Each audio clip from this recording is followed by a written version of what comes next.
एक quick comment Sohail साहब मैं आपसे भी पूछना चाहूंगी, क्या हमारे काश्तकार जो है वो हमारी जरूरियात के मुताबिक पैदा नहीं कर सकते या फिर मसले मसाइल इतने बढ़ गए हैं कि वो कर ही नहीं रहे? अनिका, मुझे लगता है ये किसी प्लान तरीके से ये सारा काम किया जा रहा है, चूंकि भारतीय किसान को जो एडवांटेज दिया गया वहां पर, जिसको वो पाकिस्तान में बेनिफिट ले रहे हैं, वहां पर बिजली जो किसान को फराहम की जाती है पाकिस्तान के मुकाबले में उसके निस्फ कम है।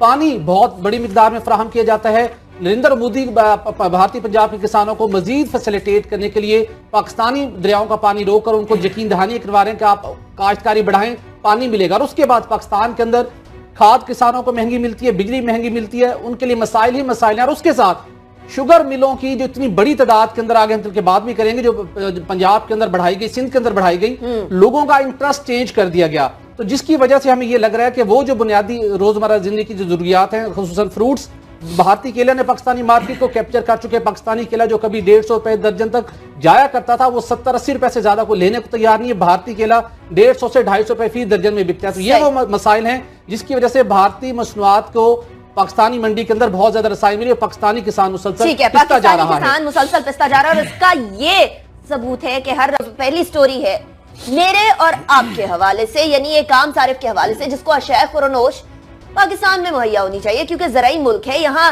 ज़राई जमीन के साथ किया जा रहा है, अगर रेजिडेंशियल स्कीमें तो बनाई जा रही है लेकिन ज़राअत का ख्याल नहीं किया जा रहा। और ऐसे में भारत से मंगवाई जा रही हैं वो चीजें जो पाकिस्तान किसी जमाने में अपने यहाँ पैदा करता था। कावर साहब, क्या इतना बड़ा मसला आया है कि अदरक लहसुन टाइप चीजें भी हम लोगों को जरूरत है अब मंगवाने की इंडिया से? अनिका, ये बड़ी इंटरेस्टिंग पीस ऑफ इंफॉर्मेशन है जो हम अपने नाजरीन के साथ शेयर करेंगे। पिछले 5 साल के दौरान पाकिस्तान ने इंडिया से 15 अरब किलो जो है हमने सब्जियां, मिक्स सब्जियां, जिसमें आप आलू है, जिसमें ऑनियन है, जिसके अंदर भिंडियाँ, बाकी जो सब्जियां वो मंगाई हैं, जिस पे हमारा जो 23 करोड़ रुपया खर्च हुआ है। उसके साथ हमने जो जिंजर है, अदरक 29 करोड़ किलोग्राम पिछले 5 साल में मंगाई है, जिस पे हमने 2 करोड़ रुपये खर्च किए हैं। साथ साथ हमने 104 करोड़ किलोग्राम मंगाया है, टोमेटोज मंगाए हैं, उस पर हमारे कुछ 4 करोड़ खर्च हुए हैं। और उसके बाद गार्लिक, लहसन, आपको पता है, जुबान में बात करें ना, टमाटर, अदरक, लहसन, ये हर सालन में लहसन जो आपको पता होगा, उसके बगैर तो आप वो हंडिया का मजा ही नहीं आता। वो हमने कोई 16 करोड़ किलोग्राम मंगाए हैं पिछले 5 साल के दौरान, जिसपे हमने 1 करोड़ 70 लाख रुपया खर्चा आया है। ये ऑफिशियल फिगर्स हैं, मिनिस्ट्री ऑफ कॉमर्स की तरफ से हमें हासिल हुए हैं। ये पिछले 5 साल के अंदर इंडिया से हमने एग्रीकल्चर सेक्टर में हमारे मुल्क के अंदर ये चीजें इंपोर्ट की गई हैं। सही। अब ये जब चीजें मेरे सामने आई तो मैं पंजाब से हूँ, जिसको ब्रेड बास्केट पाकिस्तान की कहा जाता है, जहाँ पे आपको पता है कि पंजाब पूरे पाकिस्तान में जो अनाज की जो प्रोवाइड करता है, खुराक जिसे कह रहे हैं, पूरे पाकिस्तान के अंदर पंजाब प्रोवाइड करता है। तो मैं सोचने में मजबूर हो गया कि पाकिस्तान के अंदर एग्रीकल्चर का इतना ही बुरा हशर हो गया कि हमें ये जो बुनियादी चीजें हैं, हर रोजमर्रा के इस्तेमाल की, हर घर में इस्तेमाल हो रही हैं, वहां से मंगाई जा रही हैं। क्यों? अब वजह यही है कि आपने एग्रीकल्चर सेक्टर को इतना मारा है पिछले 5-7 साल के दौरान।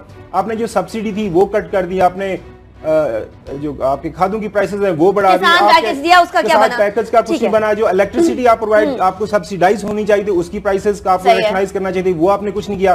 तो जो आपकी प्रोडक्शन कास्ट है एक किसान के लिए वो बढ़ गई, काफी ज्यादा बढ़ गई। जिस तो फिर आपने सस्ती चीजें मंगवा ली। अच्छा, यहाँ खालिद खोकर साहब हमारे साथ मौजूद है। खबर साहब, मैं आपकी तरफ वापस आऊंगी। खालिद खोकर साहब हमारे साथ मौजूद है, पाकिस्तान किसान इत्तेहाद के प्रेसिडेंट है। बहुत शुक्रिया खालिद साहब, आपने ज्वाइन किया। खालिद साहब, अब इतना बुरा वक्त आ गया है कि हम अदरक, लहसुन और टमाटर ऐसे मुल्क से मंगवाएंगे जिससे हमें पता ही नहीं होता हमारे रिलेशनशिप कब अच्छे हो जाएं तो कब बुरे हो जाएं, कब तनाज़ात बढ़ जाएं और तमाम के तमाम जो बॉर्डर्स हैं वो बंद हो जाएं।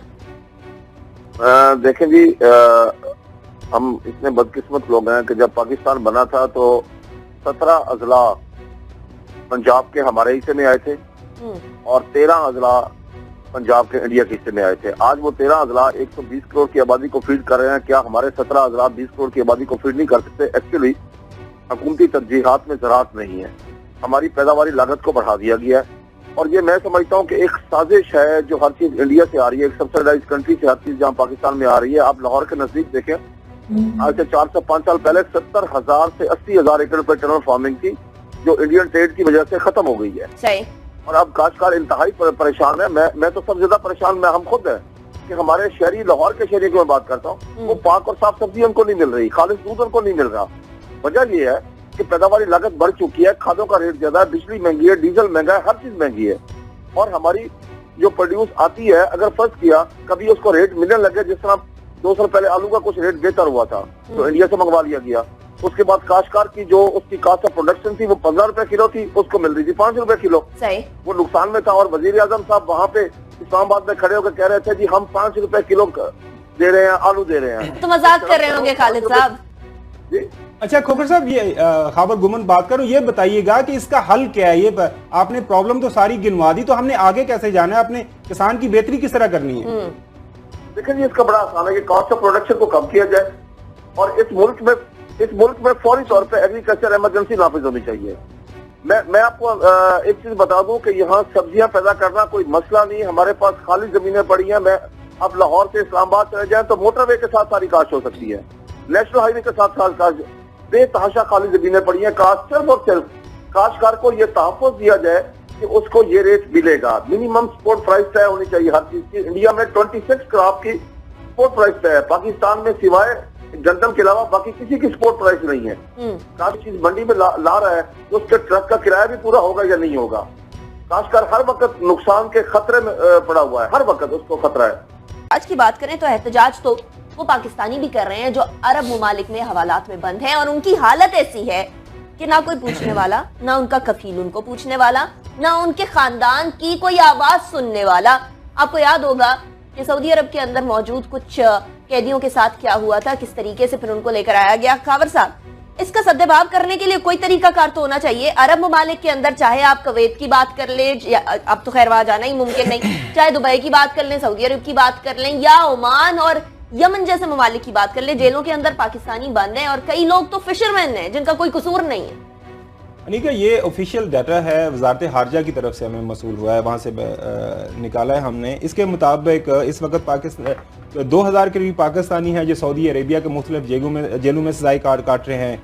इतनी ही तादाद में मुतहदा अरब इमारात की जेलों में पाकिस्तानी पड़े हुए हैं, साथ में बहरीन में हैं, उसके अलावा कुवैत के अंदर 250 के करीब हैं, ओमान के अंदर 601 के करीब हैं, लेबनान में भी हैं, इराक में भी 300 के करीब हैं, मतलब मुख्तलिफ अरब ममालिक के अंदर पाकिस्तानी हैं। अब इस स्टोरी को डिस्कस करने का वाहिद मकसद ये है कि ये पाकिस्तानी वहाँ पे चलें, उनको मुख्तलिफ सजाएँ मिली हुई हैं, वहाँ के कवानीन के मुताबिक वहाँ के कोर्ट्स ने सजाएँ दी हैं। अब होता क्या है कि पाकिस्तानी जो कम्युनिटी वेलफेयर अटैचीज़ हैं सारे ममालिक के अंदर, जो पाकिस्तानी एम्बेसीज हैं, हाई कमीशन हैं, उनका काम यही है कि लोगों के साथ जाके बात करनी, इनके साथ रब्ता करना, और जो भी उनको लीगल हेल्प चाहिए या कोई फाइनेंशियल हेल्प चाहिए तो उनको मिले। अब यह है कि ये मेरे पर्सनल जो एक अकाउंट मैं आपको बताता हूँ, क्योंकि मैं आई कम फ्रॉम डिस्ट्रिक्ट सियालकोट। आपको पता है गुजरांवाला डिवीजन से काफ़ी सारा लोग बाहर के ममालिक के अंदर रोजगार की तलाश में गए हुए, वहाँ पे सेटल है। अब होता क्या है कि वहाँ पे कफील आपका नाराज हो गया, उसके साथ आपका लेन देन का मसला है, उसने आपके खिलाफ FI करवा दी, वो छोटा मोटा केस करवा के बंद करवा दिया। अब वो बहुत छोटा सा जुर्माना होता है ना, वो यहाँ वाले घर वालों को पता है कि उसको असल सजा क्या मिली है, किस जुर्म के मुताबिक मिली है। हो सकता है वो उसका वो जुर्माना पे कर दें, वापस बुला ले, और वो जो कम्युनिकेशन लिंक है वो नहीं हो पा रहा। और जब फॉरेन ऑफिस के लोगों से बात हुई, वो ये कहते हैं कि इतनी बड़ी तादाद में लोग हैं, हम किस किस के पास पहुंचे। अब मसला ये है कि हमारा तो काम यही है कि हम इशू को हाईलाइट करें, हम इशू को हाईलाइट कर रहे हैं और इस पे अब गवर्नमेंट ऑफ पाकिस्तान को इसको रिएक्ट करना है। अभी रिसेंटली आपको याद होगा कि शाहिद अफरीदी जो हमारे क्रिकेटर हैं, इन्होंने UAE के अंदर काफी बड़ी तादाद में लोगों को रिहा करवाया, वो जो बहुत छोटी छोटी सजाएं काट रहे थे। किसी ने कोई ट्रैफिक सिग्नल पे मसला कर दिया, आपको प्रॉब्लम होगी, उसको बंद कर दिया गया। कोई बता रहा जिसका कफील का मसला हो गया, वहां पे लोगों की आपस में कोई लड़ाई होगी, उसकी वजह से प्रॉब्लम होगी, किसी ने मजबूरी में किसी ने वहां पे चोरी चिकारी कर ली। अब मसला ये है कि आप इन ममालिक से अपनी जो आपको प्रॉब्लम है, आपने कतर से 3-4 खत भी मंगवा लिया, आप दूसरे ममालिक से भी खत लेने के चक्कर में चले गए ना फिर आप खत की तरफ। नहीं, वही मैं कह रहा हूँ, ये मजबूर लोग, गरीब लोग जो अपने जो रोजगार की तलाश में वहाँ जेलों में पड़े हुए हैं। और ठीक है, अगर किसी का ज्यादा बड़ा जुर्म भी है तो उस पर वहाँ पे आप अपनों को लीगल काउंसिल प्रोवाइड करें। अच्छा, और पाकिस्तान लाके भी उनको सजा दी जा सकती है, एक्स्ट्रेडिशन ट्रीटी साइन की जा सकती है, रिपैट्रिएशन का इशू हो जाता है। याद होगा हमने स्टोरी की थी, हम वहाँ से अमेरिका से डॉक्टर आफिया सिद्दीकी को वापस लाने का, उस पर भी कुछ नहीं हुआ। तो ये मुस्लिम ममालिक हैं, हमारे मुस्लिम ब्रदर ममालिक हैं, उनके साथ मेरे ख्याल में गवर्नमेंट को प्रोएक्टिवली काम करना चाहिए, उनके साथ बात करनी चाहिए। अच्छा, ये वो लोग हैं जिनको सजाएं हुई हैं, इसके अलावा भी काफी लोग बेचारे हैं वो वहाँ पे जो अपनी बड़ी किस्म। अच्छा, यहाँ तो आप सजा याफ्ता लोगों की बात कर रहे हैं सोहेल साहब, आपको याद है वो जब बहुत सारी अनएम्प्लॉयमेंट हो गई थी सऊदी अरब के अंदर, तो वहां जाकर लेकर आने के लिए, वो उन मजदूरों को लाने के लिए मिनिस्टर साहब ने जाना था, लेकिन मिनिस्टर साहब फिर नहीं जा पाए थे। वो अनएम्प्लॉयड लोग थे, उनको कोई सजा नहीं थी, उनके लिए कोई मेहनत इतनी करने की जरूरत नहीं थी, सिर्फ पाकिस्तान लेकर आना था, सिर्फ पासपोर्ट वगैरह दिलवाने थे।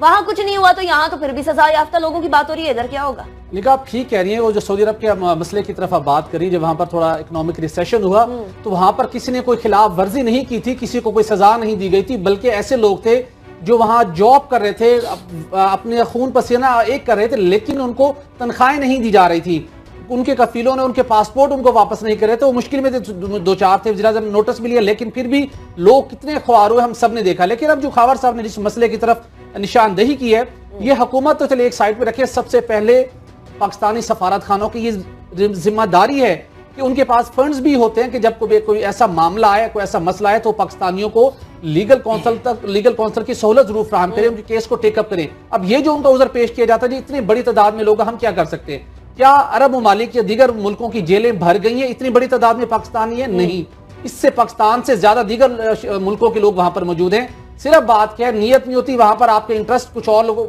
होते हैं, आप ड्यूटी परफॉर्म नहीं करते। खुद यूएई के अंदर काफी सारी एग्जांपल्स ऐसे मेरे नॉलेज में, जो वहां पर पाकिस्तानियों के साथ नजायज वहां पर उन पर केसेस किए गए, उन लोगों को वहां पे कानून का पता नहीं होता, लोग किस तरीके से ख्वार होते हैं। लेकिन अगर वहां मुतलका सफारत खाना थोड़ी सी तवज्जो दे, थोड़ा सा पेन ले, तो पाकिस्तानियों के मसाइल वहां पर हल हो सकते हैं और वो पाकिस्तान आ सकते हैं। याद है जब इनको अपना कोई काम करना होता तो बड़े तरीके से, बड़ा प्रोएक्टिवली, जलील अब्बास जिलानी साहब को अपने बच्चे के लिए फीस चाहिए थी, वो पाकिस्तान आए से विजिट किया था, इसाक डार से स्पेशल मीटिंग की थी।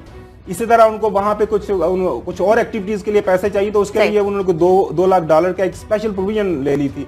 तो भाई यही रिक्वेस्ट यही है गवर्नमेंट ऑफ द डे से कि ये बड़े गरीब लोग होते हैं। अब देखें ना कि इतने हजारों की तादाद में लोग हैं, इतने हजारों की तादाद में फैमिली पाकिस्तान के अंदर सफर कर रही है। वो जो इस उम्मीद में उन्होंने अपने प्यारों को भिजवाया था कि वहां से उनको कोई रोजगार कमा के भिजवाएंगे, अब उनको ये खबर मिली है कि वहां पे जब ये मामला उठा था तो उस टाइम पर यहाँ के लोगों के चूल्हे ठंडे हो गए थे घरों के, लेकिन जब एम्बेसी की बात आती है तो ऑटोमेटिकली मुस्कुराहट लोग खुदकशियां करने में मजबूर हो जाते हैं। बिल्कुल। दूसरे टॉपिक की तरफ बढ़ेंगे, और जब बात कर रहे हैं अपनी एम्बेसीज को, तो फिर एम्बेसीज से क्या कहें, लेकिन बाहर के ममालिक की या अरबी ममालिक की बात करते हैं तो जरा एलपीजी की भी बात कर लेते हैं। गैस की बात हो रही थी ना कतर से, तो कतर से जब गैस की बात हो रही है तो फिर एलपीजी या एलएनजी हमारे